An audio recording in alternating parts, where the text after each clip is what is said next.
একটি বছর ঘুরে মুমিনের দ্বারে মাহে মুহররম আসিল সুখের বার্তা নিয়ে। মাহে মুহররম আসিল সুখের বার্তা নিয়ে। কারবালার করুণ কাহিনী শুনিলে পড়ে মুমিন মুসলমান সব কেঁদে মরে। মনটাই আমার ছটফট করে, প্রাণটাই আমার ছটফট করে, হাসান হোসেন বলে মাহে মুহররম আসিল সুখের বার্তা নিয়ে। মাহে মুহররম আসিল সুখের বার্তা নিয়ে। রাত গভীর, সময় স্বল্প, লম্বা চূড়া আলোচনা করে আপনাদের মনোযোগ নষ্ট করব না বাজার। আহলে বায়াতকে নির্মূল করার জন্য যে ষড়যন্ত্র করেছিল দুষ্ট শয়তান ইয়াজিদ, ইয়াজিদের পরিচয় জেনে দেখেন, ইয়াজিদের পরিচয় খুলে দেখেন। ইয়াজিদ আলেম ছিল, ইয়াজিদ 30 পারা কোরআনের হাফেজ ছিল। তা সত্ত্বেও আপনারা বলুন তো, ইয়াজিদ জান্নাতি না জাহান্নামী? জোরে বলেন, জান্নাতি না জাহান্নামী? শুধু মাথায় টুপি দিলে ইমানদার হওয়া যায় না, মুখে দাড়ি রাখলে ইমানদার হওয়া যায় না, নামাজ পড়লেই শুধু ইমানদার হওয়া যায় না। বন্ধুরা আমার, বাবাজিরা আমার, দাড়ি টুপি জুব্বা কুর্তা লাগাইলে যদি ইমানদার হওয়া যাইতো, এজিদও ইমানদার হয়ে যেত, ঠিক না বেঠিক? এজিদের গোষ্ঠীরাও ইমানদার হয়ে যেত। কিন্তু ভাইয়ার আমার, বন্ধুরা আমার, এজিদের গোষ্ঠী জাহান্নামী, এজিদ জাহান্নামী, এজিদ মুনাফিক, এজিদ বেঈমান। আর মুনাফিক সম্পর্কে রাসূল বলেছেন, মুনাফিক হলো কাফেরের চেয়েও নিকৃষ্ট। কারণ বন্ধুরা আমার, কাফের তো জেনে বুঝে কাফের, কথা কোন ঠিক না বেঠিক? কাফের জেনে বুঝে কাফের। মুনাফিক চেনা বড় কষ্ট হয়ে যায়। কারণ মুনাফিক চিনবেন কেমনে? মুনাফিক গুলার মাথার মধ্যে পাগড়ি থাকে, মুখের মধ্যে নবীর সুন্নত দাড়ি থাকে, জুব্বা কুর্তা সব কিছু থাকে। মুনাফিক চিনা যায় না। কিন্তু যদি চিনতে হয়, দেখবেন মুনাফিকদের মুখে কখনো আহলে বায়াতের আলোচনা আসবে না, মুনাফিকদের জবান দেয়া কখনো পাক পাঞ্জাতনের আলোচনা আসবে না, ঠিক কিনা বলেন? অনেক মুনাফিক আছে, এরা আহলে বায়াত চিনে না, পাক পাঞ্জাতন চিনে না। একটা কথা শোনো না, শ্রীনগরের মুসলমান, আহলে বায়াত পাক পাঞ্জাতন চিনার নাম, মানার নাম হচ্ছে ঈমান। যারা আহলে বায়াত পাক পাঞ্জাতন মানবে এরা ইমানদার হবে, যারা আহলে বায়াত পাক পাঞ্জাতনের বিরোধিতা করবে এরা নিঃসন্দেহে বেঈমান হয়ে যাবে, ঠিক কিনা বলেন? কারণ ওই আহলে বায়াতকে যারা নির্মূল করেছিল, এরা কোনো হিন্দু পরিবারের সন্তান না, এরা কোনো খ্রিস্টান পরিবারের সন্তান না, এরা কোনো ইহুদি না, এরা নাসারা না, এদের পরিচয় ছিল মুসলমান। মুসলমান হইয়া যারা নবীর আওলাদের সাথে বিরোধিতা করেছে, কশিন কালো কি এরা ইমানদার হতে পারবে? কথা বলেন, পারে?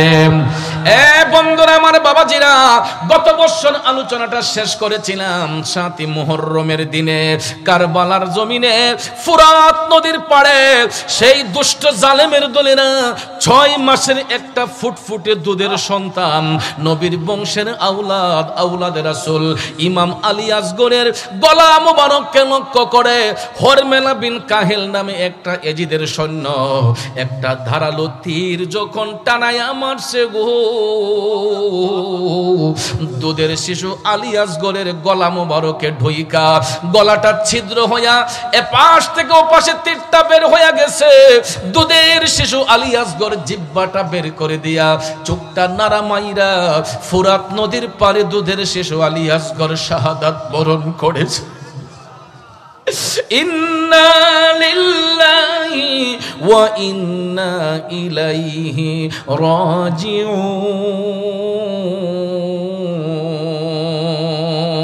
আল্লাহু আকবার।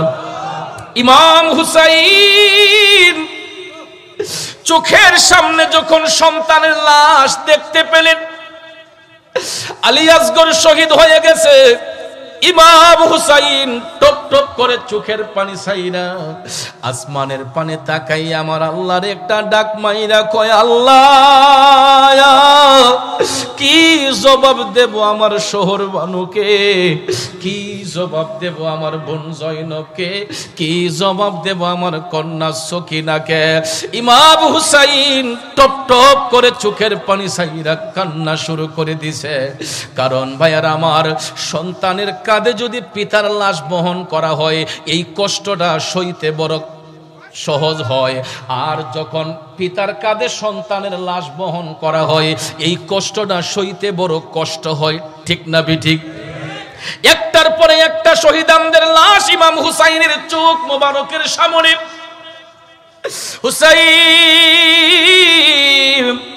শহীদ আলী আসগরের দেহ মোবারকটা কোলের মধ্যে নিয়ে গো হাইটা হাইটা যখন তাঁবুর অভ্যন্তরে আসলেন, বাহির থেকে যখন হুসাইন সন্তানের দেহ মুবারকটা কোলে নিয়ে আসলেন, ভিতর থেকে সবাই মনে করেছে আলী আসগর মনে হয় পানি পান করেছে।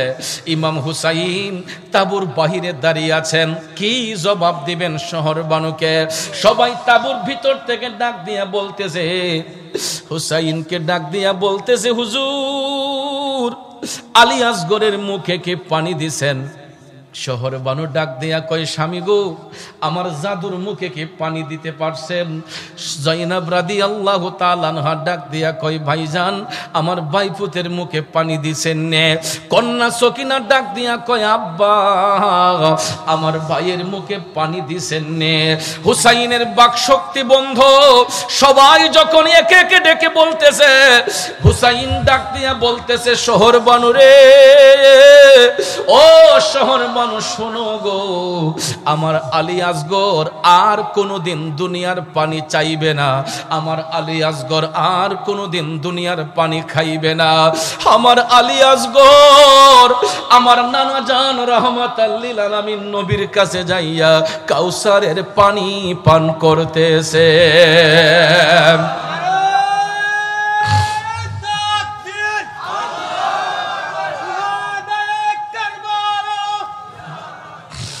হে হোসাইন নবীজির আওলাদ সালাম জানাই মোরা তোমায়। হে হোসাইন নবীজির আওলাদ সালাম জানাই মোরা তোমায়। জানি না কেমন করে ছিলেন নবী সোনার মদিনায়, জানি না কেমন করে ছিলেন নবী সোনার মদিনায়। কিভাবে সেই গোলাতে এ জিদের দোল তলোয়ার চালাই। হে হোসাইন নবীজির আওলাদ সালাম জানাই মোরা তোমায়। একটা জবানও বন্ধ রাখবেন না গো, চিৎকার মেরে বলুন আল্লাহু আকবার। বন্ধুরা রে, চোখের সামনে যখন সন্তানের লাশ মুবারক দেখতে পাইলেন, ইমাম হুসাইন আর কত ধৈর্য ধরবেন? ধৈর্য ধরতে ধরতে বাকশক্তি বন্ধ। ইমাম হুসাইন ৮ই মুহররম দিবাগত রাত অর্থাৎ ৯ই মুহররম রাতের বেলায় সবাইকে একত্রিত করলেন। আহলে বায়াতের সদস্যদের মধ্যে হুসাইনি কাফেলায় ৭২ জন সদস্য ছিলেন। কয়জন? ৭২ জন সদস্য। বাকিরা ছিলেন মহিলা। ভাইয়ার আমার, মহিলারা তো যুদ্ধের ময়দানে যায় না, মহিলারা তো কখনো অস্ত্র হাতে নিয়ে জিহাদ করবে না, কারণ নবীর বংশের আওলাদের মহিলারা তাদের চেহারা মুবারক তো পৃথিবীর কোনো পরপুরুষ দেখতে পারে নাই। ও বন্ধু বন্ধুরে, এই কাফেলার মধ্যে দুধের শিশু আলী আসগর যখন এজিদ বাহিনীর কাছে নিরাপদ থাকলো না, হুসাইন ৯ই মুহররমের রাতে সবাইকে একত্রিত করে ডাকলেন।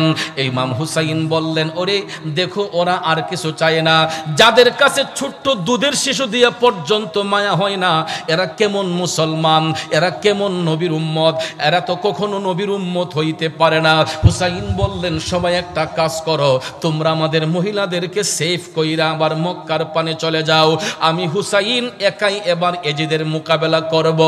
বন্ধুরা আমার, 72 জন এজিদের সৈন্য সবাই এক বাক্যে বলে উঠল, হুজুর, ও নবীর কলিজার টুকরা নাতি হুসাইন, আপনি কেমন করে ভাবলেন এই একটা কঠিন পরিস্থিতির মধ্যে আপনাকে রাইখা আমরা মক্কার পানে যাব? ইমাম হুসাইনকে সবাই ডাক দেয়া কই, হুজুর, আপনাকে যদি একা রেখে আমরা মক্কার পানে চলে যাই, হাসরের ময়দানে আমরা দয়াল নবীর কাছে কি জবাব দেব? সবাই এক বাক্যে ডেকে বলতেছে, হুজুর, ও নবীর আওলাদ হুসাইন, যদি বাঁচতে হয় আমরা আপনার সাথে লড়াই করে বাঁচবো, যদি মরতে হয় আমরা আপনার পক্ষে থাইকে আমরা মরব। যখন সবাই এক পাও পিছপা হতে রাজি হয় না, ইমাম হুসাইন 9 মুহররমের রাতে সবাইকে বললেন, তোমরা একটা কাজ করো, যেহেতু আমরা মোকাবেলা করতেই হবে, যার যার অবস্থান থেকে সবাই তরবারি হাতের মধ্যে নিয়ে প্রস্তুত থাকবা। আমরা 9 মুহররমের দিনের বেলায় এজিদের সঙ্গে মোকাবেলা করতে হবে। গনে গনে দেখা হলো হুসাইনি কাফেলার মধ্যে 72 জন সদস্য। কয়জন? বন্ধুরা আমার, সিররুশ শাহাদাতাইনের মধ্যে এসেছে ইয়াজিদের সংখ্যা ছিল 22,000-এরও বেশি। কয় হাজার? 22,000-এরও বেশি ছিল এজিদের সৈন্য, আর ইমাম হুসাইনের পক্ষে ছিলেন মাত্র 72 জন। আপনারা বলেন 22,000 বেশি না 72 জন বেশি? 22,000 লোক যদি 72 জনকে অ্যাটাক করে, এদের দেহের হাড় মাংস কিছু থাকার কথা? কথা বলেন। তবে একটা কথা মনে রাখবেন, মুমিন মুসলমান ইসলাম কায়েম হওয়ার পর থেকে যাবত পর্যন্ত যতটা যুদ্ধ সংগঠিত হয়েছে, ঐতিহাসিক বদর বলেন, খন্দক বলেন, খাইবার বলেন, প্রত্যেকটা যুদ্ধের ময়দানে সত্যের পক্ষে লোক ছিল কম, বাতিলের পক্ষে লোক ছিল বেশি। এখন পর্যন্ত আপনারা নজর করে দেখবেন, বাতিলের পক্ষে লোক থাকে বেশি আর ইমানদারের পক্ষে লোক থাকে কম। একটা কথা মনে রাখবেন, 1 কোটি মুনাফিক যদি এক পাল্লায় হয়, একটা মুমিন যদি এক পাল্লায় হয়, আমার দয়াল নবী বলেছেন, একটা মুমিনের পাল্লাই আমার আল্লাহ ভারী করে দিবে। 1 কোটি মুনাফিক এক পাল্লায়, একটা মুমিন যদি এক পাল্লায় হয়, মুনাফিকের কোনো দাম হবে না। একটা মুমিনের দামই আমার আল্লাহর কাছে সবচাইতে বেশি। ঠিক না বেঠিক? 72 জন সদস্য তারা ইমানের পক্ষে, 22,000 ব্যক্তি ছিল মুনাফিকের পক্ষে। আপনারা বলেন, জয় কি মুমিনের হবে না মুনাফিকের হবে? 72 জন সদস্য, এরা এক একজন 1000 লোকের সমান। বন্ধুরা আমার, বাবাজিরা, কারণ তাদের ইমানি শক্তির কাছে অপশক্তি তো অবশ্যই হার মানবে। ঠিক কিনা বলেন? এই 72 জন সদস্য যখন তরবারি হাতের মধ্যে নিয়া 9 মুহররমের দিনে ইমাম হুসাইন তিনি যখন দয়াল নবীর পাগড়ি মোবারক মাথার মধ্যে দিলেন, আপন বাবা শেরে খুদা মৌলা আলীর তরবারি জুলফিকার তরবারিটা হাতের মধ্যে নিলেন, হযরতে হামজা রাদিয়াল্লাহু তাআলা আনহুর ঢাল মুবারক হাতের মধ্যে নিয়া জান্নাতি পোশাকটা পরিহিত হইয়া ইমাম হুসাইন 9 মুহররমের দিনে ঘোড়ার মধ্যে উঠলেন। দুলদুল ঘোড়ার মধ্যে হুসাইন জান্নাতি পোশাক পরে বসছে গো। 72 জন হুসাইনি সদস্য নিয়া 22,000 লোকের মোকাবেলা করার জন্য ইমাম হুসাইন 9 মুহররমের দিনে কারবালার ময়দানে গিয়ে উপস্থিত। কারবালার করুণ কাহিনী কেমনে ভোলা যায়, কারবালার করুণ কাহিনী কেমনে ভোলা যায়। নবীর আওলাদ শহীদ করলো, নবীর আওলাদ শহীদ করলো দুষ্ট ইয়েজিদরা। কারবালার করুণ কাহিনী কেমনে ভোলা যায়। ও বন্ধু, বন্ধুরে, এই মুহররম মাসটা যখন আসে গো, মুমিনদের অন্তরগুলা শিহরিত হইয়া ওঠে। কারণ মাহে মুহররম তো সুখের বার্তা নিয়ে আসে, ঠিক না বিঠিক? কারণ পৃথিবীর আন্তর্জাতিক শোক দিবসের মাস হচ্ছে মাহে মুহররমের মাস, কথা বলেন ঠিক কিনা? এই জন্য ভাইয়েরা, এই মাসটা যখন আসে গো, মুমিনদের অন্তরটা শিহরিত হইয়া ওঠে। এই 9 মুহররমের দিনে ইমাম হুসাইন 72 জন সদস্য নিয়ে কারবালার ময়দানে হুসাইন ডাক দিয়া বলতেছে, হে ইয়াজিদ বাহিনীরা, তাকা আমি হুসাইনের দিকে, তোরা কার রক্তে রঞ্জিত হতে এসেছিস?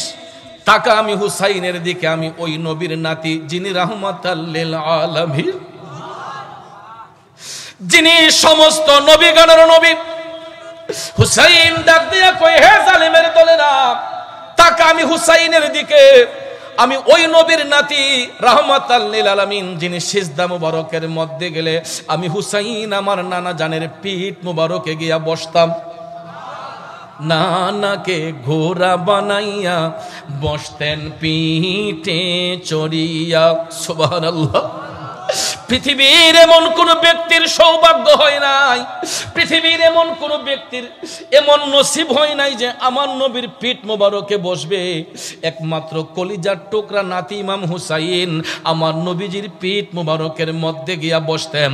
আমার নবী নাতিকে আনন্দ দেওয়ার জন্য যেই রকম ভাবে ঘোড়া 4টা পাওয়ার উপর ভর কইরা হাঁটা চলা করে, আমার দয়াল নবী নাতিকে আনন্দ দেওয়ার জন্য হুসাইনকে পিঠের মধ্যে নিয়ে নবীজি ঘুরতেন, আনন্দ দিতেন নাতি হুসাইনকে। এই জন্য কবি বলেছেন, নানাকে ঘোড়া বানাইয়া বসতেন পিঠে চড়িয়া। খুশি হয়ে জিন্দা নবী, খুশি হয়ে নূরের নবী থাকতেন ঘুরিতে, কত আদর করতেন নবী ইমাম হুসাইনকে, কত আদর করতেন নবী ইমাম হুসাইনকে। কষ্ট হচ্ছে আমার বাবাজিরা, এ জগতের বন্ধুরা, ও মুরব্বী বাবাজিরা, মা বোনরা যারা শুনছেন গো, ইমাম হুসাইন ইয়াজিদ বাহিনীকে ডেকে বলতেছেন, আয় তোরা আয়, নবীর নাতি হুসাইনের রক্তে রঞ্জিত হয়েছিস, আয় তোরা আয়, আমার দিকে আয়। হুসাইন যখন বীর বিক্রম আক্রমণ নিয়ে তাদেরকে আহ্বান করছে, 22,000 সৈন্য চতুর্দিক থেকে তারা তীর ধনুক নিয়ে প্রস্তুত। বন্ধুরা আমার, 22,000 লোক চতুর্দিকে ব্যারিকেড, একটা করে তীর মারলে একসঙ্গে 22,000 তীর আসে। 72 জন লোক যদি একটা করে তীর মারে, মাত্র 72টা তীর।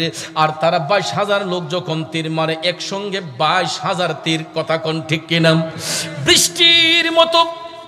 বৃষ্টির মতো তীর যখন ছুড়ে মারলো, ইমাম হুসাইন সবাইকে নির্দেশ দিলেন, তরবারি হাতের মধ্যে নাও। ওরে একদিকে ছিল এক ইয়াজিদের দল, অন্যদিকে ছিল রাসূলের দল। একদিকে ছিল এক ইয়াজিদের দল, অন্যদিকে ছিল রাসূলের দল। মারহাবা মারহাবা বলে সবাই ইয়াজিদের উপরে হামলা চালায়। কারবালার ওই প্রান্তরে শহীদ হয়েছেন সপরিবারে, তাদের লাগি কারবালা তাই আজ অবধি ক্রন্দন করে, ঠিক না বিধি? বন্ধুরা আমার, 22,000 লোক যখন আক্রমণ করলো, হুসাইন 72 জন সদস্য নিয়ে যখন তরবারি ঘুরাইতে লাগলেন, দেখা যায় কিছুক্ষণের মধ্যেই মেষের পালের মতো হাজার হাজার ইয়াজিদের সৈন্যরে কতল কইরা দিছে। ইমানি শক্তি কারে বলে? 72 জন সদস্য মুহূর্তের মধ্যেই হাজার হাজার ইয়াজিদ বাহিনীকে কচুর মতো কর্তন করে ফেলছে। কিন্তু ভাগ্যের নির্মম পরিহাস, এতগুলা তীরের আঘাত নবী পরিবারের সদস্যরা, হুসাইনি কাফেলার সৈনিকরা ডান দিকে তরবারির আঘাত ফিরালে বাম দিকের আঘাতগুলা শরীর মুবারকে ঢুকে যায়। বাম দিকে যখন তীরের আঘাত আটকানো হয়, ডান দিকের আঘাতগুলা ঢুকে যায়, সামনে ফিরালে পিছনে ঢুকে যায়, পিছন দিকে ফিরালে সামন দিকে ঢুকে যায়। এই রকম ভাবে শহীদানদের অনেকের শরীর মুবারকের মধ্যে তীরের আঘাত যখন ঢুকছে, রক্ত মুবারক গোলা যখন বৃষ্টির মতো টপ টপ করে পড়তেছে, কারবালার ময়দানটা একেবারে রক্তে লাল হয়ে গেছে। কারবালার ময়দান হুসাইনি কাফেলার সৈনিকদের রক্তে লাল হয়ে গেছে। শরীর মুবারক থেকে রক্ত মুবারক ক্ষরণ হওয়ার কারণে, একাধিক রক্তক্ষরণ হওয়ার কারণে গো দেখা যায় ৭২ জন সৈন্যের মধ্যে ১৮ জন ছাড়া বাকি সবাই কারবালার ময়দানে শহীদ হয়ে গেছে। মাগরিবের পূর্বক্ষণে, ৯ মুহররমে মাগরিবের পূর্বক্ষণে ইমাম হুসাইন ১৮ জন সদস্য নিয়ে আবার তাঁবুর ভিতরে আসলেন। মনে রাখবেন, ৯ মুহররমে ৭২ জনের মধ্য হতে ১৮ জন ছাড়া বাকি সবাই শহীদ হয়ে গেছে। ইমাম হুসাইন মাগরিবের পূর্বক্ষণে ১৮ জন সদস্য নিয়ে তাঁবুর মধ্যে আসলেন। এবার মাগরিবের পরে নামাজ আদায় করে হুসাইন সবাইকে একত্রিত করলেন। এবার ১০ই মুহররমের রাতে মহান আশুরাকে সামনে রেখে হুসাইন শেষ ভাষণটা দিয়েছিলেন। ১০ই মুহররমের রাতে, অর্থাৎ ৯ মুহররম দিবাগত রাত, ১০ই মুহররমের রাতে ইমাম হুসাইন সবাইকে একত্রিত করলেন। ইমাম হুসাইন সবাইকে পরামর্শ দিচ্ছেন, দেখো আমাদের মধ্য থেকে অনেকেই তো শহীদ হইয়া গেছে, এরকম ভাবে একজন একজন করে যদি শহীদ হইয়া যায়, নবীর বংশের তো কোনো অস্তিত্ব থাকবে না। এমন সময় ইমাম হুসাইনের কলিজার টুকরা সন্তান, যার মাধ্যমে এখনো নবীর বংশ জারি আছে, এই আওলাদে রাসূলগুলা যাদের ওসিলায় আমরা পাইলাম, ইমাম হুসাইনের কলিজার টুকরা সন্তান জিনার শরীরটা অসুস্থ ছিল, হযরতে ইমাম জৈনুল আবেদিন রাদিয়াল্লাহু তাআলা আনহু, উনি যখন দাঁড়ায়া কয়, আব্বা আমার ভাই ইমাম আলী আকবর শহীদ হয়েছে, আমার ভাই আলী আসগর শহীদ হয়েছে, আমি আর বাইচা থাইকা লাভ কি, আমার একটু অনুমতি দেন, আমিও যাইয়া ইয়াজিদ বাহিনীর মোকাবেলা করি। কথাটা বলার সঙ্গে সঙ্গে হুসাইন ইমাম ইমাম জয়নুল আবেদিনকে কলিজার সঙ্গে মিশাইয়া বুকের মধ্যে জড়াইয়া দইরা সন্তানের গালে মুখে চুম্বন দিয়া হুসাইন বলতেছে, ওরে জয়নুল আবেদিন, আমি তোমার জন্য মন ভরে দোয়া করে যাচ্ছি, তোমার মাধ্যমে নবীর বংশ জারি থাকবে। তুমি যদি শহীদ হইয়া যাও, নবীর বংশের আর অস্তিত্ব থাকবে না। আমি তোমার জন্য দোয়া করে যাচ্ছি। ইমাম হুসাইন সবাইকে বললেন, আমার জয়নুল আবেদিনকে তোমাদের কাছে আমানত দিয়ে গেলাম, আমার জয়নুল আবেদিনকে তোমাদের কাছে আমানত দিয়ে গেলাম। হুসাইন শেষবারের মতো সবাইকে বলতেছে, তোমরা যথেষ্ট পরিমাণ আমাকে সহযোগিতা করেছ, এরা আর কিছু চায় না, এরা একমাত্র আমি হুসাইনের রক্ত পিপাসু, এরা আমার রক্তে রঞ্জিত হতে চায়। তোমরা আমাদের মহিলাদেরকে সেফ করতে হবে, হাসরের ময়দানে আমি তোমাদের পক্ষে সাক্ষী দেব যে তোমরা যথেষ্ট পরিমাণ ভূমিকা পালন করেছ, আমি আমার দয়াল নবীর কদমে তোমাদের ব্যাপারে সুপারিশ করব। হুসাইন এই বলে সবাইকে সান্ত্বনা দিলেন। পরিশেষে ইমাম হুসাইন কলিজার টুকরা বোন যায়নাব রাদিয়াল্লাহু তাআলা আনহাকে ডাক দিয়া বলতেছেন, বোন যায়নাব, আবার জয়নুল আবেদিনকে তোমার কাছে আমানতে দিয়া গেলাম। আজও পর্যন্ত দেখবেন একজন ফুফুর কাছে বাইফুতদের ইজ্জত থাকে বেশি। ফুফুরা দেখবেন ভাইয়ের ছেলেদেরকে অনেক স্নেহ করে, ঠিক না বেঠিক? জয়নুল আবেদিনকে যায়নাব রাদিয়াল্লাহু তাআলা আনহার জিম্মায় দিয়া গেলেন। হুসাইন বললেন, যায়নাব, আমার জয়নুল আবেদিন রে তোমার কাছে আমানতে দিয়া গেলাম। এই বলে হুসাইন ১০ই মুহররমের রাতে, ৯ই মুহররম দিবাগত রাত, ১০ই মুহররমের রাতে শেষ ভাষণ দিয়া, ভাইয়ারা আমার, বন্ধুরা আমার, ওই রাতটা আকাশটা খুবই মেঘাচ্ছন্ন ছিল। বন্ধুরে, ১০ই মুহররমের দিনে আকাশের মধ্যে সূর্য ওঠে না। ১০ই মুহররমে আকাশের মধ্যে সূর্য উঠে না, পুরাটা আকাশ মেঘাচ্ছন্ন। ইমাম হুসাইন দেখতে পাইলেন পুরাটা আকাশ মেঘে ঢেকে গেছে। ভাইয়ার আমার, অনেকগুলা নির্ভরযোগ্য দলিলাদিল্লা দ্বারা প্রমাণ পাওয়া গেছে মহান আশুরার দিনে আকাশের মধ্যে সূর্য উদিত হয় নাই। ইমাম হুসাইনের জন্য আকাশ কেঁদেছে, বাতাস কেঁদেছে, গাছ বৃক্ষ তরুলতা কেঁদেছে। এ বন্ধুরা আমার, বাবাজিরা, 10ই মুহররমের দিনে, মহান আশুরার দিনে ইমাম হুসাইন পাগড়ি মোবারক মাথার মধ্যে পরিধান করলেন। আমার নবীজির দেওয়া পাগড়ি মোবারক মাথায় পরিধান করলেন। জুলফিকার তরবারিটা হাতের মধ্যে নিলেন। এই তরবারি সম্পর্কে হাদিস শরীফে আমার নবী বলেছিলেন, লা ফাতা ইল্লা আলী লা সাইফা ইল্লা জুলফিকার। চিৎকার মেরে বলুন না আল্লাহু আকবার। এই তরবারি সম্পর্কে আমার নবী কামলিওয়ালা বলেছিলেন, আমার আলীর মতো যেমন কোন জুয়ান নাই, জুলফিকারের মতো এমন কোন তরবারিও নাই। এই তরবারি হাতের মধ্যে নিয়ে কারবালার ময়দানে যাবে ইমাম হুসাইন। আরেকটু জোরে বলেন আল্লাহু আকবার। 10ই মুহররমের দিনে, মহান আশুরার দিনে আকাশে সূর্য উদিত হয় না, আকাশটা মেঘে ঢাকা ছিল। ইমাম হুসাইন জুলফিকার তরবারি হাতের মধ্যে নিলেন, হামজা রাদিয়াল্লাহু তাআলা আনহুর ডাল হাতে নিলেন। জান্নাতি পোশাক পরিধান করেছে ইমাম হুসাইন। এখন ইমাম হুসাইনকে ঘোড়ার মধ্যে উঠাইয়া দিবে কে? ইতিপূর্বে যত শহীদান কারবালার ময়দানে জিহাদে গিয়েছেন, ইমাম হুসাইন ঘোড়ার লাগামে দইরা সবাইরে উঠাইয়া দিছেন। ঠিক কিনা বলেন? যারা শহীদ হয়েছেন সবাইকে ইমাম হুসাইন ঘোড়ার লাগামে ধরে ঘোড়ার উপর উঠিয়ে দিয়েছেন কারবালার ময়দানে যাবার জন্য। এবার ইমাম হুসাইন কারবালার ময়দানে যাবে। কে হুসাইনকে ঘোড়ার মধ্যে উঠাইবে গো? এক হাতে ঢাল আর এক হাতে তরবারি, দুইটা হাতই তো বন্দী, একটা হাতে তরবারি একটা হাতে ডাল। তাইলে ইমাম হুসাইনকে লাগামে ধইরা, ঘোড়ার লাগামে ধইরা উঠাইয়া দিবে কে?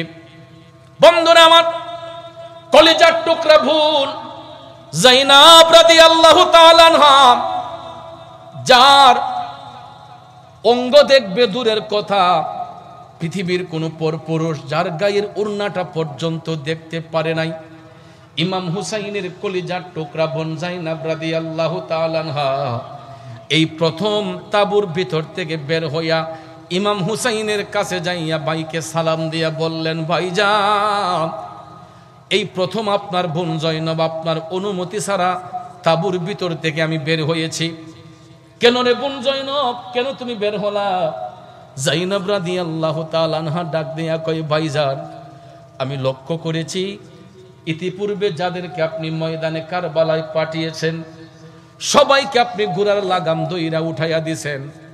আজকে নবীর নাতি হুসাইন কারবালার ময়দানে যাবে জিহাদ করার জন্য। কে হুসাইনকে ঘোড়ার লাগামে দইরা উঠাইবে? যায়নাব রাদিয়াল্লাহু তাআলা আনহা ডাক দিয়া বললেন, ভাইজান, আমি ঘোড়ার লাগামে ধরছি আপনাকে ময়দানে কারবালায় পাঠানোর জন্য। আমি আপনার মজলুম বোন জয়নব ঘোড়ার লাগামে ধরতেছি। আপনি বীর বাহাদুর হইয়া ঘোড়ার উপর আরোহণ করে বসেন। আল্লাহু আকবার। কেমন ভাইয়ের কেমন বোন, এবার চিন্তা করেন। ময়দানে কারবালায় পাঠাইবার জন্য ইমাম হুসাইনের ঘোড়ার লাগামে ধরেছেন যায়নাব রাদিয়াল্লাহু তাআলা আনহা। তিনি ঘোড়ার লাগামে ধরলেন। ইমাম হুসাইন ঘোড়ার মধ্যে বৈশা তিনি বললেন, জয়নব, আমার জয়নুল আবেদিনকে তোর কাছে আমানতে দিয়ে গেল। কারণ একজন পিতাই বুঝে সন্তানের মায়াটা বাবার কাছে কতটুক। যে সন্তানের বাবা হয়েছে তারা বুঝতে পারে সন্তানের মায়া পিতার কাছে কতটুক। বন্ধুরা আমার, বাবাজিরা, ইমাম হুসাইন ময়দানে কারবালার মধ্যে যাবেন। বোন জয়নাবকে বললেন, আমার জৈনুল আবেদিনকে তোমার কাছে আমানতে দিয়ে গেলাম। এই বলিয়া হুসাইন বীর বিক্রম আক্রমণ নিয়া এই মহান আশুরার দিনে 10ই মুহররমে কারবালার ময়দানে ইমাম হুসাইন উপস্থিত হলেন। আকাশটা মেঘাচ্ছন্ন, মেঘে ঢাকা আকাশ, কোন সূর্যের আলো নাই। হুসাইন ময়দানে কারবালার মধ্যে গেলেন। এজিদ বাহিনীরা চতুর্দিকে ব্যারিকেড দিয়া রাখছে, এজিদ বাহিনীরা চতুর্দিকে ব্যারিকেড দিয়া রাখছে। ইমাম হুসাইন একা একা আবার ময়দানে কারবালার মধ্যে দুলদুল ঘোড়ার উপর বৈশা ইমাম হুসাইন তাদেরকে ডাকতেছে, এ এজিদ বাহিনীরা, এ জালেমের দলেরা, তাকা আমি হুসাইনের দিকে। তোরা তো আমার রক্তে রঞ্জিত হতে চেয়েছিস, আমি কে তোরা জানিস তো ভালো করে। আমি দয়াল নবীর কলিজার টুকরা নাতি হুসাইন, যিনি হাসরের ময়দানে সবার জন্য সুপারিশ করবে। তোরা কি নবীর সুপারিশ চাস না? যদি তোরা নবীর সুপারিশ প্রয়োজন না হয় তাইলে তোরা আয়, আমার রক্তে রঞ্জিত হতে আস। এই বলে হুসাইন বীর বিক্রম ভাবে ইমাম হুসাইন যখন হুঙ্কার দিয়ে যখন কথা বলতেছেন, এজিদ বাহিনীরা চতুর্দিকে ইমাম হুসাইনকে ঘিরে ফেলল। ময়দানে কারবালায় নবীর নাতি হুসাইন একা একা। কে হুসাইনের সঙ্গে আছে জানেননি? যিনি হচ্ছেন সমস্ত নবীগণের নবী, যিনি গাছ বৃক্ষের নবী, যিনি 80,000 আলমের নবী, উনি আল্লাহর হাবিব রাহমাতাল লিল আলামিন, আমার কামলিওয়ালা নবী ইমাম হুসাইন যে ময়দানে কারবালায়, আমার নবী দেখে কি দেখে না? কথা কোন দেখে কি দেখে না? দয়াল নবী আমার মৌলার কাছে ফরিয়াদ করে বলতেছেন, আল্লাহুম্মা আতিল হুসাইনা সাবরা ওয়া আজরা। আল্লাহ গো, আমার হুসাইনকে তুমি সবর এবং ধৈর্য দান করো, আমার হুসাইনকে সবর এবং ধৈর্য দান করো, যাতে করে কোনোভাবে ইমাম হুসাইন পিছপা না হন। আল্লাহর নবী ইমাম হুসাইনের পক্ষে মৌলা পাকের কাছে দোয়া করতেছেন। ইমাম হুসাইন রাদিয়াল্লাহু তাআলা আনহু তরবারি হাতের মধ্যে নিয়ে বীর বিক্রম আক্রমণ নিয়ে যখন এজিদ বাহিনীকে আহ্বান করতেছেন, এজিদ বাহিনীরা চতুর্দিক থেকে ইমাম হুসাইনকে লক্ষ্য করে একটার পর একটা তীর মারতে লাগলো। ইমাম হুসাইন একা একা বীর বিক্রম আক্রমণ নিয়ে তরবারিটা ঘুরাইতে ঘুরাইতে মেষের পালের মতো হাজার হাজার এজিদের সৈন্যকে ইমাম হুসাইন একা কতল কইরা দিছে। আরো জুড়ে জুড়ে কন্যা সুবহানাল্লাহ। জানি না কেমন করে ছিলেন নবী সোনার মদিনায়, কিভাবে এজিদের দোল হুসাইনের গোলায় তলোয়ার চালায়। হে হুসাইন নবীজির আওলাদ সালাম জানাই মোরা তোমায়। হুসাইন বীর বিক্রম আক্রমণ নিয়ে যখন তরবারি ঘুরাইতে লাগলেন গো, বৃষ্টির মতো তীর যখন মারতে শুরু করছে, বৃষ্টির মতো তীরের আঘাতগুলা ফিরাইতে ফিরাইতে ডান দিকে ফিরাইলে বাম দিকের আঘাতগুলা ইমাম হুসাইনের দেহ মুবারকের মধ্যে আইসা লাগে। ইমাম হুসাইনের শরীর মুবারক থেকে রক্ত মুবারক যখন টপ টপ করে ঝরে, তেমন সময় দেখা যায় আসমানটা যে কালো মেঘে ঢাকা ছিল, পুরাটা আসমান লালে লাল হইয়া রক্তের ফুটাগুলা আসমান থেকে টপ টপ করে জমিনের মধ্যে পড়ছে। হুসাইনের শরীরের রক্ত মুবারক ঝরছে, আসমান থেকে রক্তের ফুটা বৃষ্টির মতো বর্ষণ হচ্ছে। হুসাইন ডান দিকে আঘাত ফিরালে বাম দিকে আইসা লাগে, বাম দিকে ফিরালে ডান দিকে লাগে, সামনে ফিরালে পিছনে লাগে, পিছনে ফিরালে সামনে লাগে। একটা মানুষ একা একা কত লড়াই করবে? হাজার হাজার এজিদ বাহিনীরা বৃষ্টির মতো তীর মারতেছে। বন্ধুরা আমার, বাবাজিরা আমার, কিতাব প্রমাণ করেছে, সিররুশ শাহাদাতাইন আমি পড়ে দেখলাম, মুফাসসিরিনে কেরাম অভিমত করেছেন, 72টা তীরের আঘাত ইমাম হুসাইনের দেহ মুবারকের মধ্যে আইসা লাগছিল। 40টা তরবারির আঘাত ইমাম হুসাইনের শরীরে ছিল। 34টা বল্লমের আঘাত ইমাম হুসাইনের দেহ মুবারকের মধ্যে ছিল। বলুন তো বাজান, আমার আপনার শরীরের মধ্যে যদি একটা তীরের আঘাত লাগে, তাড়াতাড়ি রোগীর হাসপাতালের মধ্যে ভর্তি করতে হয়, ঠিক কিনা বলেন? একটা টেটার আঘাত যদি গায়ের মধ্যে লাগে, দেখবেন রুগীরে তাড়াতাড়ি হসপিটালে নিতে হয়, অপারেশন করতে হয়। ইমাম হুসাইনের শরীর মোবারকে তো একটা নয়, দুইটা নয়, 72টা তীরের আঘাত, 34টা বল্লমের আঘাত, 40টা তরবারির আঘাত দেহ মুবারকের মধ্যে যদি হয়, তাহলে একটা শরীরে যদি এতগুলা আঘাত হয়, দেহের মধ্যে আর কি বা থাকে বলেন?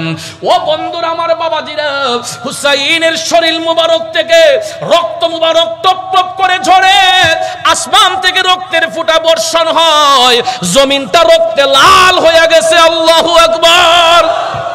আমার বাবাজিরা, বন্ধুরা, একটা একটা ফোঁটা করে যখন আসমান থেকে পড়তেছে, আল্লাহুম্মা সাল্লি আলা মুহাম্মাদ ওয়া আলা আলি সাইয়্যিদিনা মুহাম্মাদ ওয়া আলা আলি সাইয়্যিদিনা। বাবাজিরা রে, একটা শরীরে যদি 72টা তীরের আঘাত লাগে, 34টা বল্লমের আঘাত, 40টা তরবারির আঘাত যদি লাগে গো, ওই দেহের মধ্যে আর কি থাকে রে বাজান বলেন? শরীর মোবারক থেকে রক্ত মোবারক ঝরতে ঝরতে ঝরতে একাধিক রক্তক্ষরণ হওয়ার কারণে ইমাম হুসাইনের দেহ মোবারকে আর ভারসাম্য রাখতে পারেন নাই। তিনি ঘোড়ার উপর থেকে দুলদুল ঘোড়া থেকে ইমাম হুসাইন মহান আশুরার দিনে কারবালার ময়দানে যখন পড়ে গেলেন, আসমান থেকে রক্তের ফোঁটা বর্ষণ হয়। জালেমের দলেরা যখন তরবারি দিয়ে গায়ের মধ্যে আঘাত করতে আসে, দুলদুল ঘোড়া দুইটা পা উঠাইয়া ওই এজিদ বাহিনীদের মোকাবেলা করতেছে। এক পর্যায়ে দেখা যায় তীরের আঘাত গোলাইসা দুলদুল ঘোড়ার পায়ের মধ্যে লাইগা ঘোড়ার পাও গোলারে ওসল কইরা ফেলছে। ঘোড়াটা যখন শেষ পর্যন্ত দেখলো হুসাইনকে আর বাঁচানোই যাবে না, ঘোড়ার কপালের মধ্যে হুসাইনের দেহ মুবারকের রক্ত মুবারক কপালের মধ্যে লাগাইয়া, হুসাইনের রক্ত মুবারক কপালের মধ্যে লাগাইয়া ওই দুলদুল ঘোড়া তার দুইটা পাও দিয়ে অনেক চেষ্টা করেছে, কিন্তু দেখা যায় আমার বাবাজিরা, অনেক চেষ্টা করার পরও ঘোড়াটা যখন ব্যর্থ হইয়া গেছে, এমন সময় আঘাতগুলা করতে করতে ইমাম হুসাইনের বুক মুবারকের মধ্যে আইসা ওই পাপিষ্ট সীমার যখন বৈশা গেছে, ইমাম হুসাইন দেহের মধ্যে প্রাণ আছে, সীমার যখন হুসাইনের বুক মুবারকের মধ্যে বসে, ইমাম হুসাইন বলতেছেন, আরে পাপিষ্ট, তোর সংবাদ তো 50 বছর আগেই নানা জান দিয়েছিলেন। আমার নবী কারবালা সংগঠিত হওয়ার 50 বছর আগেই বলেছিলেন, কারবালার ময়দানে আমার নাতি হুসাইনের বুকের উপরে একটা হিংস্র জানোয়ার বসবে। আমার নবী কারবালা সংগঠিত হওয়ার 50 বছর আগেই ভবিষ্যৎবাণী করেছেন যে আমার নাতি হুসাইনের বুকের মধ্যে কারবালার ময়দানে একটা হিংস্র জানোয়ার বসবে। হুসাইন ডেকে বলতেছেন, আরে পাপিষ্ট, আমার নানা জানের কথা তো সত্যই হবে, তুই তাইলে সেই পাপিষ্ট জানোয়ার। এই কথা বলার সঙ্গে সঙ্গে ইবনে জিয়াদ তরবারিটাই না ইমাম হুসাইনের গলার মধ্যে ধরছে। এমন সময় আসরের আজান হয়েছে। কিসের আজান? আসরের আজান হয়েছে। হুসাইন মৃত্যুর সাথে পাঞ্জা লড়তেছেন। এমন সময় ইমাম হুসাইন ডাক দিয়া কই, ও জালেমের দলেরা, আজান পড়ছে, আমার একটু নামাজ পড়ার সুযোগটা দে। ইমাম হুসাইন ডাক দিয়া বলতেছেন, জালেমের দলেরা রে, তোরা না মুসলমান, তোরা না নবীর উম্মত দাবি করস, আজানটা যেহেতু হয়েছে আমার নামাজটা পড়ার সুযোগ দে। ইবনে জিয়াদ পাপিষ্ট সীমার ডাক দিয়া কয়, হুসাইন, তোমার গলা কর্তন করে তোমার কল্লা শহীদ করে আমরা আসরের নামাজ পড়ব। নাউজুবিল্লাহ কন্যান। তাইলে নামাজে নামাজে বেশ কম আসেনি, এরাও নামাজ পড়ছে, হুসাইনও নামাজ পড়ছেন। ইমাম হুসাইন নামাজ পড়েছেন আল্লাহকে রাজি খুশি করার জন্য, আর জালেমের দলেরা নামাজ পড়ছে ইয়াজিদকে খুশি করার জন্য। ঠিক কিনা বলুন? আমার বন্ধুগণ, হুসাইন সারাটা শরীর মুবারকে রক্ত মুবারক ঝরতেছে, পাপিষ্ঠ সীমার বুকের মধ্যে বসলো। এমন সময় দেখা যায় ইবনে জিয়াদ তরবারিটা যেখানে ধরলো, হুসাইন বলতেছেন, হে পাপিষ্ঠ, এখানে যদি কিয়ামত পর্যন্ত টান দেস তোর তরবারি কোনো কাজ করবে না, কারণ এই জায়গার মধ্যে চুম্বন দিয়েছেন আমার নানা জান রাহমাতাল লিল আলামিন। হুসাইন ডাক দিয়া কই, আমার নানা জান রাহমাতাল লিল আলামিন এই জায়গার মধ্যে চুমু দিয়েছেন, এখানে তরবারি কোনো কাজ করবে না।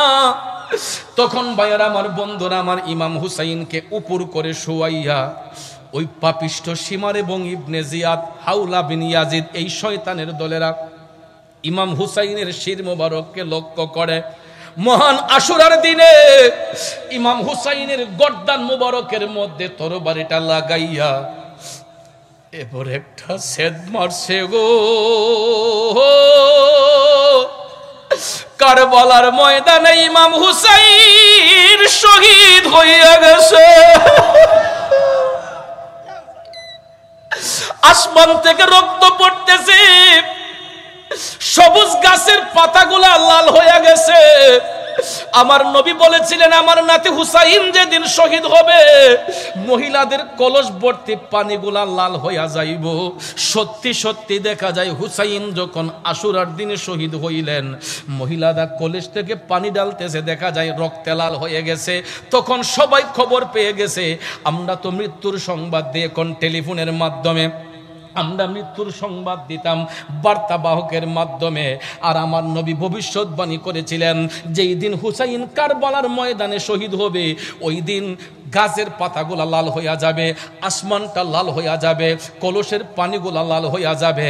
ভাইয়ার আমার বন্ধুরা আমার, এই ভবিষ্যৎবাণী দেওয়ার সময় আল্লাহর হাবিব আপন স্ত্রী আম্মাজান উম্মে সালমার কাছে একটু মাটি দিয়েছিলেন এবং রসুল বলেছিলেন, হে উম্মে সালমা, এই মাটিটা যেদিন লাল হয়ে যাবে তোমরা বুঝবা আমার নাতি হুসাইন শহীদ হয়ে গেছে। এই আশুরার দিনে আম্মা জান উম্মে সালমা রাদিয়াল্লাহু তাআলা আনহা দেখতে পেয়েছিলেন ওই মাটিগুলা। তিনি যখন খুললেন, খোলার পরে যখন তিনি দেখলেন মাটিগুলা লাল হইয়া গেছে, মদিনা শরীফের মধ্যে খবর চলে গেছে হুসাইন শহীদ হইয়া গেছে। গোটা মুমিনদের অন্তরে শিহরিত হইয়া উঠছে, আশুরার দিনে ইমাম হুসাইন শাহাদাত বরণ করেছে। বয়ার আমার বন্ধুরা আমার, আকাশ বাতাস কান্না করেছে। দুলদুল ঘোড়া যখন কপালের মধ্যে রক্ত মুবারক লাগাইয়া তাবুর অভ্যন্তরে আইসা ঘোড়াটা যখন হাঁকায়া হাঁকায়া কামতেছে, ঘোড়ার পিঠটা খালি দেইখা জাইনাব রাদিয়াল্লাহু তাআলা একটা চিৎকার মারছে। ওই কান্নার শব্দটা শুইনা রুগ্ন সন্তান ইমাম জাইনুল আবেদিন রাদিয়াল্লাহু তাআলা আনহু, পৃথিবীর মধ্যে 5 জন আল্লাহর বান্দা বান্দের কান্না আমার আল্লাহর কাছে সবচাইতে পছন্দ হইছে। এরই মধ্যে একজন হলেন ইমাম জাইনুল আবেদিন রাদিয়াল্লাহু তাআলা আনহু। মুহররমের 10 তারিখে কারবালার জমিনে পিতাহারা সুখে কান্দেন জয়নুল আবেদিনে, পিতাহারা সুখে কান্দেন জয়নুল আবেদিনে। যার কান্নাটা কবুল হলো, যার কান্নাটা কবুল হলো আল্লাহরই দরবারে। মাহে মুহররম আসিল সুখের বার্তা নিয়ে, মাহে মুহররম আসিল সুখের বার্তা নিয়ে। ঠিক কিনা বলেন? ইমাম জাইনুল আবেদিন কারবালার ময়দানে হুসাইন শহীদ হওয়ার পরে আসমানের পানে তাকাইয়া এমন একটা চিৎকার মেরে বলেছিলেন, আল্লাহ, যে কান্নার শব্দে আকাশ বাতাস কাজ মুখরিত হয়েছিল। হুসাইন শহীদ হওয়ার পরে জাইনুল আবেদিন সহ নবী পরিবারের সদস্যরা কান্না করতেছে, আর হুসাইন শহীদ হওয়ার পরে এজিদের গোষ্ঠীরা ইমাম হুসাইনের শির মুবারকের পাশে তারা নাইসা নাইসা আনন্দ মিছিল করছে। নাউজুবিল্লাহ কন্যা। এ বাবাজির আমার মনোযোগ, আল হাক্কু মুররুন, সত্য কথা তিতা, কিন্তু সত্যটা মেনে নিতে হবে। আব্বারে, আমাদের দেশের মধ্যে আহলে বায়াতের ভালোবাসা দেখাইয়া দেখবেন আশুরার দিনে অনেকে দেখবেন ডাকডোল বাজায়া আনন্দ মিছিল করে। আসেনি বাব্বা? হাই হুসাইন হাই হুসাইন কইয়া আশুরার দিনে দেখবেন তাজিয়া মিছিল অনেকেই বের করে।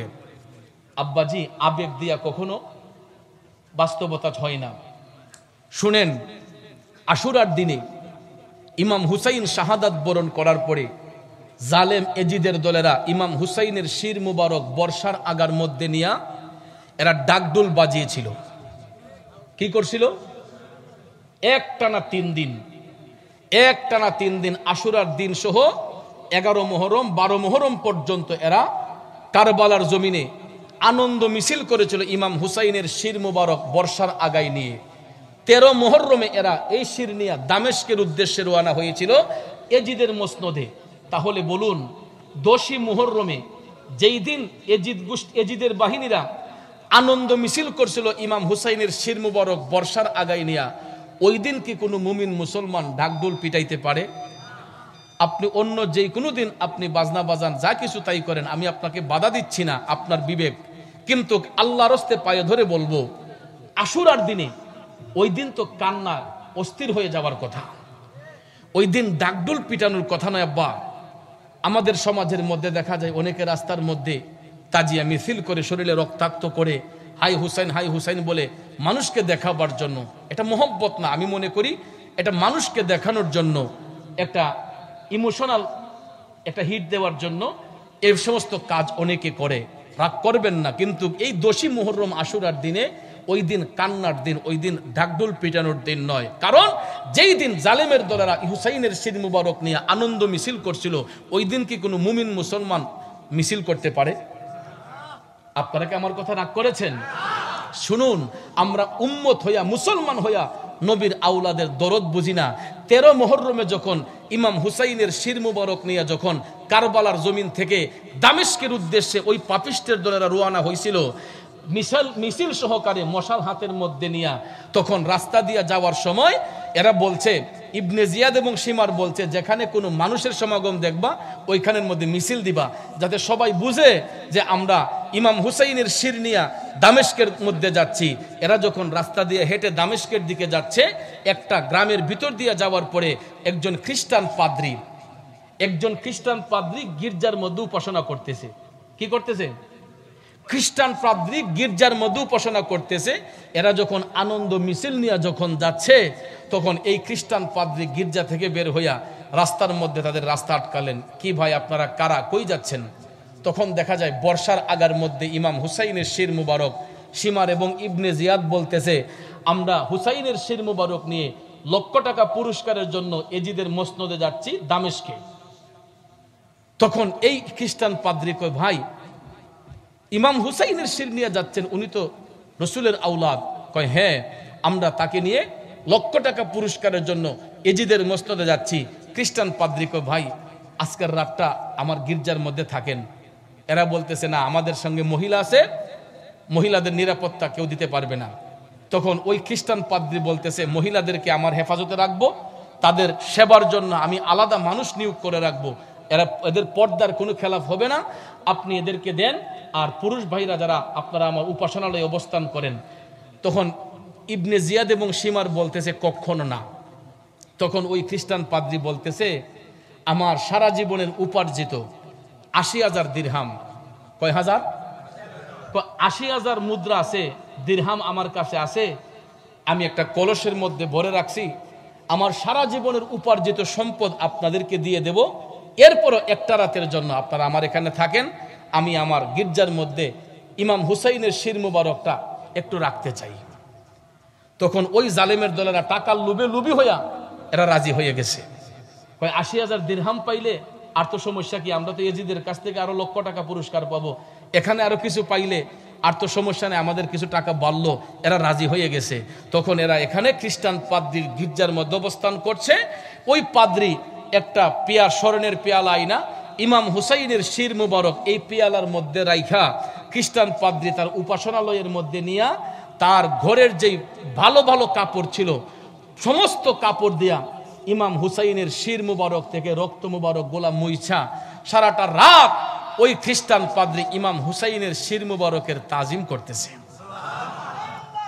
তাজিম করতে করতে দেখা যায় রাত যখন নিশি হইয়া গেছে, এমন সময় দেখা যায় কালেমার জিকির শোনা যায়। খ্রিস্টান পাদ্রী অবাক হয়ে গেল, কালেমার জিকির শোনা যায়, কোত্থেকেই ধ্বনি আসতেছে। হঠাৎ করে দেখা যায় বডি থেকে আলাদা করা ইমাম হুসাইনের শির মুবারক, এই শির মুবারক যখন স্বর্ণের পেয়ালার মধ্যে রাখছে, দেখা যায় ইমাম হুসাইনের শির মুবারক থেকে বের হচ্ছে লা ইলাহা ইল্লাল্লাহ, লা ইলাহা, লা ইলাহা ইল্লাল্লাহু মুহাম্মাদুর রাসূলুল্লাহ সাল্লাল্লাহু আলাইহি ওয়াসাল্লাম। আপনারা বলুন, হুসাইন মরা না জিন্দা? মরা না জিন্দা? শহীদরা মরে না আল্লাহর কোরআনে বলে, শহীদরা মরে না আল্লাহর কোরআনে বলে, যাচাই করে দেখো সূরা বাকারা খুলে। ঠিক না ঠিক? সূরা বাকারা 154 নম্বর আয়াত আল্লাহ রাব্বুল আলামিন ঘোষণা করেন, বিসমিল্লাহির রহমানির রহিম, ওয়ালা তাকুলু লিমান ইউকতালু ফি সাবিলিল্লাহি আমওয়াত। উচ্চস্বরে বলুন, ঘোষণাটা কার? আল্লাহ রাব্বুল আলামিন বলে, হে জগৎবাসীরা শোনো, যারা আমি আল্লাহর রাস্তায় কতল হইয়া যায়, যারা আমি আল্লাহর রাস্তায় কুরবান হইয়া যায়, তোমরা তাদেরকে মৃত বলিও না, বাল আহইয়াউ ওয়ালাকিন লা তাশউরুন। আল্লাহ কই, বরং তারা জীবিত, তোমরা তাদের সম্পর্কে জানো না, এই জন্য তাদেরকে তোমরা মৃত বলিও না। শুধু হুসাইন কেন, আল্লাহর পথে যারা শহীদ হইয়া যায় কোনো শহীদই মরে না। কিন্তু ভাইয়ারা আমার, কোরআন বলেছে, হাদিস বলেছে হুসাইন জিন্দা। আপনারা বলেন হুসাইন মরা না জিন্দা? এই জন্য আমি অদম গুনাহগার লিখছি, শহীদরা মরে না আল্লাহর কোরআনে বলে, যাচাই করে দেখো সূরা বাকারা খুলে। ইমাম হাসান হুসাইন সেরা শহীদ, কোরআন হাদিস বলে, মাহে মুহররম আসিল সুখে। এবং ইবনে জিয়াদ এরা রওনা হইছে দামেস্কের দিকে। যাওয়ার পথে এরা ভাবছে যে এই টাকাগুলো যদি এজিদে দেখে তাহলে তো এজিদে টাকাগুলো আমাদেরকে দিবে না। এই জন্য এরা রাস্তার মধ্যে ভাগাভাগি করে ফেলি। রাস্তার মধ্যে ভাগাভাগি করলে আর এজিদিগুলা টের পাবে না। এরা যখন কলস ভর্তি টাকাগুলা যখন পাইছে, এগুলাকে ঢালছে, ঢাইলা এখন দেখে স্বর্ণের মুদ্রাগুলা যেগুলা ছিল সবগুলা দেখা যায় এগুলা পাথরের টুকরা হয়ে গেছে। কি হয়ে গেছে? স্বর্ণের মুদ্রাগুলা সব পাথরের কড়ি হয়ে গেছে। এগুলার দুই পাশে দুইটা লেখা, এক পাশে লেখা আহলে বায়াতকে যারা ভালোবাসলো তারা আল্লাহ রসুলকে ভালোবাসলো, অপর পাশে লেখা আহলে বায়াতের সাথে যারা বিরোধিতা করলো এরা আল্লাহ আল্লাহ রাসূলের সাথে বিরোধিতা করলো। দুই পাশে দুইটা লেখা। এই লেখা দেখে এরা অবাক হয়ে গেছে। তখন ভাইয়ার আমার, এরা তো দেখা আনছে স্বর্ণ মুদ্রা, কিন্তু ভাগ করার সময় দেখা যায় এগুলা করি হয়ে গেছে। এটা কার ইশারা? জোরে বলেন, কার ইশারা? ওই যে মুরব্বীরা বলে যে অতি লোভে তাতি নষ্ট। কথা বলেন ঠিক না বেঠিক? লোভে পাপ, পাপে মৃত্যু হয়। কথা কোন ঠিক না বেঠিক? লোভ জিনিসটাই খারাপ। এই জন্য সুফি সাধকগণকে সবসময় শিক্ষা দেওয়া হয়েছে তিনটা জিনিসকে দমন করতে হবে যদি কেউ আল্লাহর বন্ধু হতে চায়। প্রথমে হলো লোভ, দ্বিতীয় হলো ক্রোধ, এরপর হচ্ছে হিংসা। লোভ, ক্রোধ, হিংসা, এই তিনটা জিনিসকে দমন করতে না পারলে কোনো ব্যক্তি আল্লাহর নৈকট্য হাসিল করতে পারবে না। আর এই তিনটা খাসিয়ত যেই ব্যক্তির মধ্যে থাকবে ওই ব্যক্তিটা কোনোদিন আল্লাহর বন্ধু হবে না। আর এই তিনটা জিনিসকে যেই ব্যক্তি দমন করে চলবে ওই ব্যক্তির মকাম আল্লাহর দরবারে বেড়ে যাবে।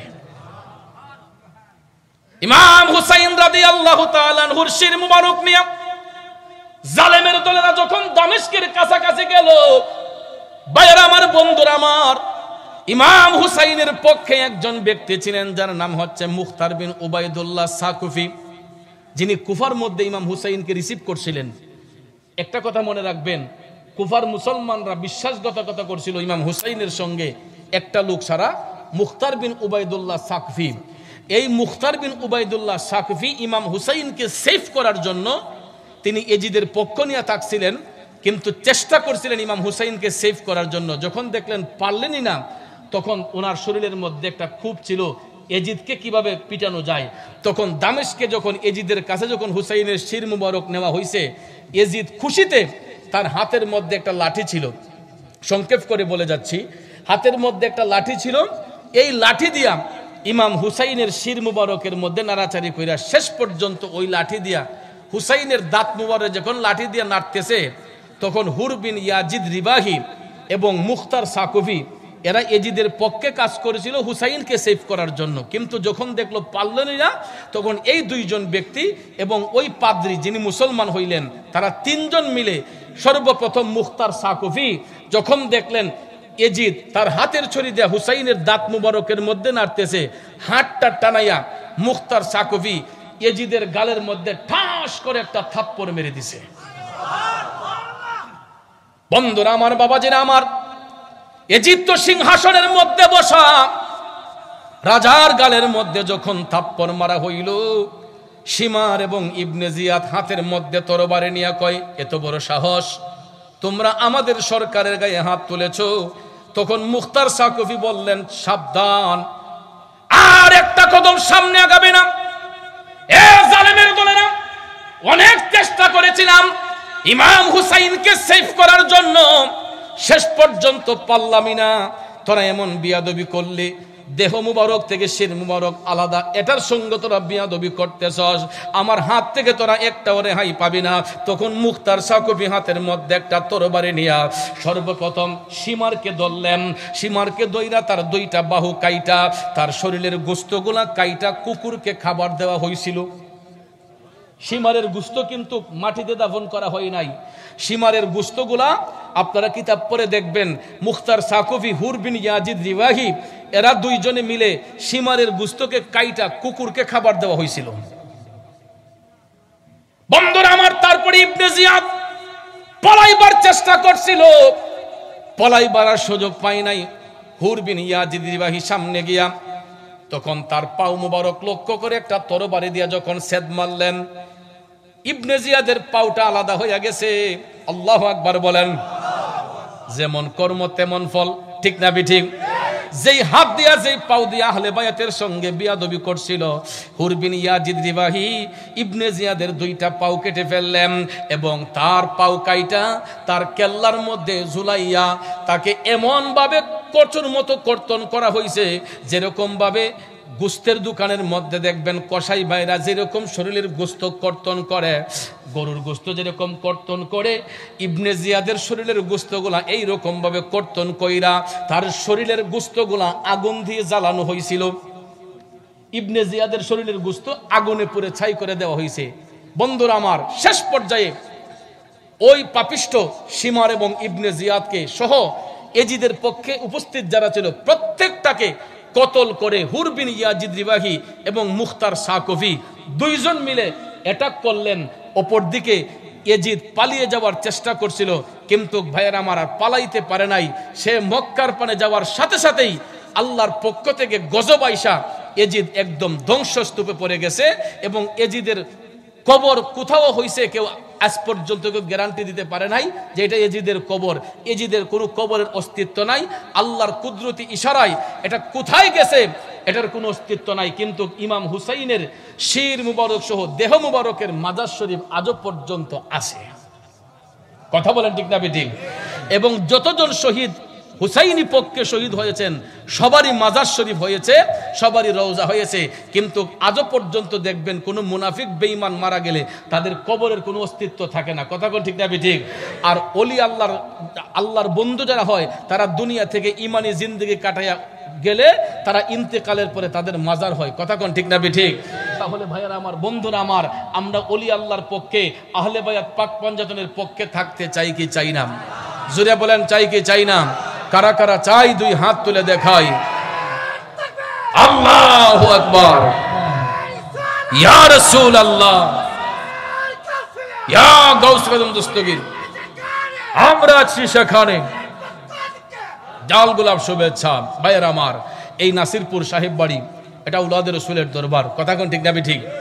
এখানে আসছি আমরা ফায়েজ নেওয়ার জন্য, নাকি দেওয়ার জন্য আসছেন? ওলি আল্লাহর দরবারে আমরা ফায়েজ নিতে আসছি। অনেক দরবারই তো বাংলাদেশে আছে, কিন্তু আওলাদের রাসূলের দরবার সব জায়গার মধ্যে নাই। এই জন্য আমাদের সুনসিব, এই নাসিরপুরের জমিনে আল্লাহর অলিগণ শুয়ে আছেন। এই নাসিরপুরের জমিনে আল্লাহর অলিগণ বাস করতেছেন, বিচরণ করতেছেন। আওলাদের রাসূলের চেহারার দিকে তাকালেও সগীরা গুনাহ ঝরে পড়ে। তাদেরকে ভালোবাসলে আল্লাহ রাসূল খুশি হয়। এই জন্য নবীর আওলাদদেরকে ভালোবাসবেন। চেহারা দিয়ে তো অলি যাচাই হয় না, অলি যাচাই হয় তার কর্ম দিয়ে, অলি যাচাই হয় তার নমনীয়তা আদর্শ দিয়ে। কথা কোন ঠিক না ঠিক? এই জন্য ভাইয়ার আমার, বন্ধুরা আমার, আওলাদের রাসূলদেরকে ভালোবাসবেন, আল্লাহর অলিদেরকে ভালোবাসবেন, তাইলে দেখবেন ভালোবাসা পাওয়া যায়। এই যে দরবারে আসছেন বিভিন্ন দূর দূরান্ত থেকে, সিলেট থেকে আসছেন, বিভিন্ন এলাকা থেকে আপনারা অলির দরবারে আসছেন। এখানে কি ঘুমাইতে আসছেন, খাওয়ার জন্য আসছেন? খাওয়ার জন্য, ঘুমাইবার জন্য অলি আল্লাহর দরবারে আসতে নাই। রিজিকে যদি থাকে আল্লাহর নিয়ামত আমরা ভক্ষণ করব, কিন্তু খাবার নিয়ে তাড়াহুড়া করতে নাই। ভাইয়ার আমার, আমরা কি খাইতে গিয়ে জীবনে কম খাই? এই যে করোনা গেছে, মহামারী গেছে, এই যে হরতাল অবরোধ যাইতেছে, কারো ঘরে কি খাবার কমতি আছে? তাহলে রিজিকের মালিক কে? জোরে বলেন কে? আল্লাহ চাইলে রিজিক দিতে পারেন, আল্লাহ চাইলে রিজিক কাইরা নিতে পারেন। এই জন্য অলি আল্লাহর দরবারে আইসা চেষ্টা করবেন যত কম খাওয়ানো যায়, কম ঘুমানো যায়, এটা শরীরের জন্য ভালো হবে। বেশি বেশি যখন খাইবেন বাথরুমও বেশি ধরবো। কথা কোন ঠিক না ঠিক? বেশি বেশি যখন খাইবেন তখন দেখবেন বাথরুমের সমস্যা হয়, পেটের সমস্যা হয়, হাজতখানা যাইতে হয়। আর খাবার যখন সীমিত খাইবেন আল্লাহর নিয়ামত হিসেবে, তখন দেখবেন এত প্রবলেম হবে না, পেটে ট্রাবলস হবে না, এত বাথরুমের প্রয়োজন হবে না। এই জন্য অলি আল্লাহর দরবারে আইসা এত খানার জন্য পাগল হইতে নাই।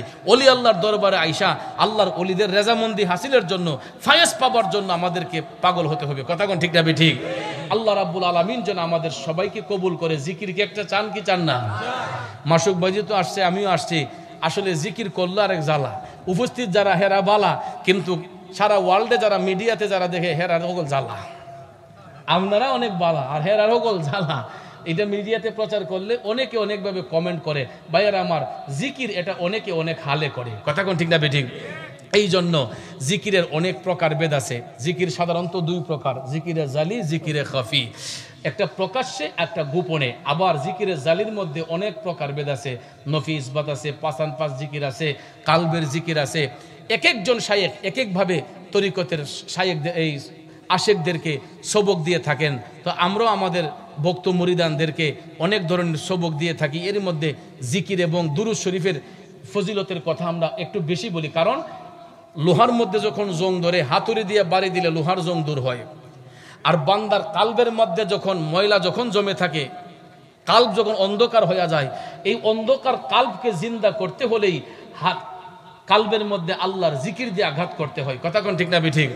লোহের জং দূর করার জন্য যেরকম হাতুড়ির বাড়ির প্রয়োজন, কালবের ময়লা দূর করার জন্য আল্লাহর জিকিরের প্রয়োজন। তাহলে জিকির করলে লাভ হয় না লস হয়? আল্লাহ যেন আমাদের কালবকে প্রসারিত করে দেন, আমরা সবাই বলি আমিন। অনেকক্ষণ আপনারা বসে আছেন, আসুন আমরা নবীকে সালাম দিয়ে, মাসুক ভাই যেহেতু আসছেন, আমরা সবাই মিলে আরেকটা সুন্দর জিকিরে সামা করব। রাজি আছেন সবাই? আল্লাহ কবুল করুক, সকলে আমিন বলেন। फरिश्तों के सलामी देने वाले फौज पढ़ते थे, सैयदा हजरत माँ आमिना सुनते थे तो आवाज आती